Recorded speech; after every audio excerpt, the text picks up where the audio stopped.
काल दिवसभरापासून आणि रात्री रायगड जिल्ह्यामध्ये सर्व तालुक्यामध्ये मोठ्या प्रमाणामध्ये पाऊस होत आहे। तसेच वरती पुणे जिल्ह्यामध्ये पण पाऊस होत आहे। मुळशी भागामध्ये, त्यानंतर तामाणी घाटामध्ये त्या सगळ्या पावसाचं पाणी आपल्या ज्या कुंडलिका नदी आहे, त्यानंतर ही आंबा नदी आहे, सावित्री नदी आहे, या नद्यांमधून आपल्या जिल्ह्यामध्ये येतं। आणि ह्या तिन्ही नद्यांनी आता इशारा पातळी तर केव्हाच ओलांडली आहे, धोक्याची पण पातळी ओलांडलेली आहे।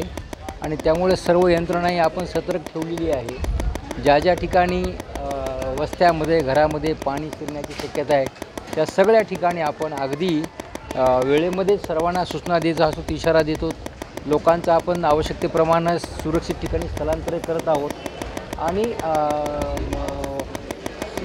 सगळ्या टीम्स आणि सर्व नागरिक वगैरे आपल्याला त्यासाठी सहकार्य करत आहेत। आणि पावसाचा आज दिवसभर पुन्हा जोर राहण्याची शक्यता आहे। इशारा आहे की आज काही ठिकाणी अतिवृष्टी होईल, मुसळधार पाऊस होईल।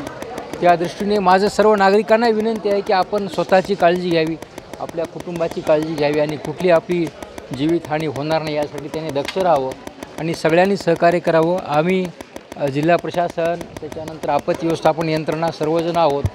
आपल्याकडे महाडला NDRFची आपल्याकडे टीम आहे, ते कार्यरत आहेत। महाडमध्ये सुद्धा सावित्रीने धोक्याची पातळी ओलांडलेली आहे।